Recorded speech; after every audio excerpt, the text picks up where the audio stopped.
The idea of this study was to look into the Royal Mail and see whether technology had eroded its business. To do this, I did a questionnaire of 50 people around my hometown of Solihull, and I assessed their usage of both available internet technologies and letterpost. The first thing I did was for each respondent I assessed their age. I did it in 3 bands, up to 25, 26 to 50, and above 50. The majority of my respondents fell in the 26 to 50 category, with a quarter of my respondents being in the under 25s and a quarter of my respondents being in the over 50s category. The first question I asked them was whether they had access to the internet. In all cases, the answer to this question was yes. Yes, I do. Yes, I do use the internet. The next question was to ask them where they got this access. I have it on my mobile and at home. Yes, I've internet at home and at work. We have a home network. I use the internet at home, in the library, at university. I don't use it on my phone because it costs money. In all cases, they had access to the internet from home. More than half of the respondents had a connection at work, and just under a third of respondents used their phones to get on the internet. The next question was asking whether they used the internet to communicate with anyone, either business or social. Yes. Yes, a fair amount. Found that all the respondents, bar 3, used the internet to communicate. The next question I asked them were what internet-based tools they used to communicate. The 3 respondents that didn't use the internet to communicate with people were all over 50. The next question I asked them were what internet-based tools they used to communicate. I'm on Facebook and I did used to use Skype, but I've now got a contract phone, so I don't need to. Email and mainly Facebook. Facebook and sort of email as well. Primarily email, yes. Well, I've recently taken out a Facebook account, but only for a special purpose. My son is currently on holiday in South America, and the only way we can maintain communication because of their lack of internet facility is by Facebook. All the respondents who used the internet to communicate used email, with all the under 25-year-old respondents also using social networks, whereas there was only 4 over 50s and 4 26 to 50-year-olds who used social networking. The over 50s that used social networking, however, tended to use it for a specific purpose, namely, if one of their family members was travelling, they would use it to pick up information on how they were doing, or look at photos, that sort of thing. My next question was, how often did they use the internet to communicate? Every day. I use the work email sort of once a week and the home email probably 2 or 3 times a week. More than once a day. I would say I go on Facebook multiple times a day because I have it on my phone, so I go on it all the time, really. At least every day. Well, I receive emails every day.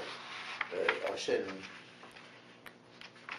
not so many. What I found was the heaviest users, or the more frequent users, were the under 25s. They tended to use the internet more than once a day or just once a day. The next heaviest users were the 26 to 50-year-olds. They tended to use it on a daily basis and the odd one on a weekly basis. The 50s tended to use internet communication on a kind of weekly basis. My next question was to work out whether these users were more social users or business users. Mainly social, but when I was working I did use it a lot for business as well. I used to use email as a main form of communication. A bit of both really, mainly shopping actually. About 50% social, 50% business. About 50-50. Largest proportion would be business, and I would say very high, probably 90 or even more %. I found that the under 25s tended to be more social users, with on average of about 75% of their usage being social and 25% being business. The 26 to 50s category, however, tended to be a bit more of an even split. On average it was 50-50 between social and business, and the over 50s category tended to show the same as what the under 25s category did. They tended to use 75% social, 50% business. The difference with the 26 to 50-year-old category and over 50s category is you tended to get extremes, people who only used it for business or people who only used it for social. The next part of the questionnaire was focusing on letterpost. My first question was to ask them whether they knew who the Royal Mail was. I was expecting in all cases for this answer to be yes, except when I came to do the questionnaire, there was one respondent in the under 25s category who had never heard of the Royal Mail. My next question to them was on their usage of letterpost. Probably about once every couple of 3 months, I guess. Twice a year. Don't really use letterpost a lot, probably 3 or 4 times a year. Very rarely. I suppose a few dozen a year, but not a lot. Okay. What I found was the over 50s category tend to be the heaviest users. On average, they would send 1 to 2 letters per week. The 26 to 50 category tends to be a more average usage, only sending 1 to 3 letters per month. And the under 25s category tend to be the lowest users, maybe sending 1 or 2 a year. Again, I asked the same question that I did with the internet communication as to whether their letterpost was business or social. Well, I mean, at work we used to send a lot of letters, but personally I don't send very many. 50-50 that would be, I think. I'd say, again, probably percentage of social business is probably 50% each. I send letters to businesses, but also Christmas and birthday cards to relatives and friends. In this case, I found that the over 50s tended to use 75% or so social communication and 25% business, so the same as their internet usage. In the 26 to 50 category, it was the same as in their internet usage. Again, it was tended to be a 50-50 split. But what we found was those who were using it for business tended to be the heavier users, and those that were using it for social were the lighter users. The under 25 category tended to be more business use. This was because they only really used the letterpost when they had to, when their bank sent them a credit card, for example, and they had to send confirmation back that they had received it.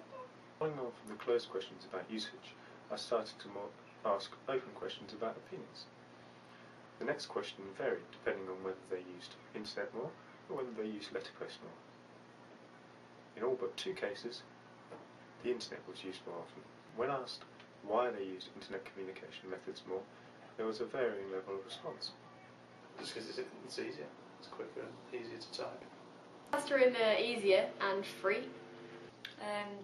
It's easier to use and quicker. I don't have to wait in line in a post office to send a letter out. I can just send an email straight away or a message on Facebook.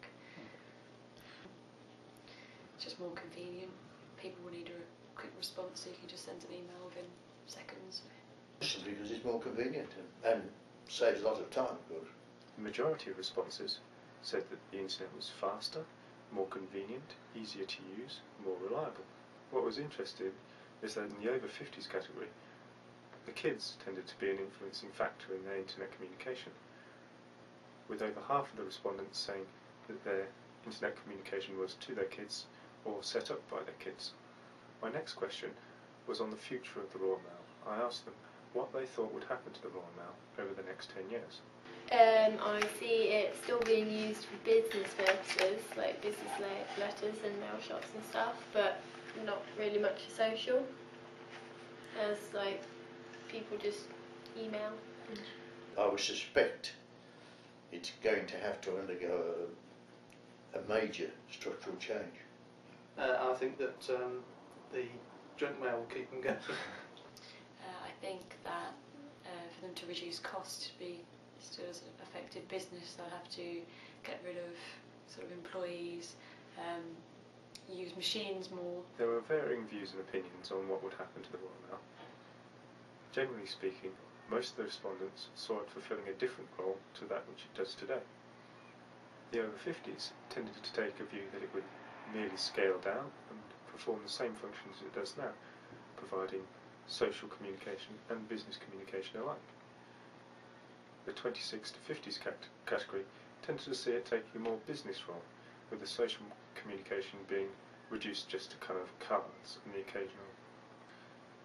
They also saw the Royal Mail taking on more parcel deliveries. The under 25s took a more morbid view, with a lot of them saying there had been no future for the Royal Mail at all. Thank you for watching this video. If you have any questions, please feel free to comment on my blog and I'll get back in touch with you.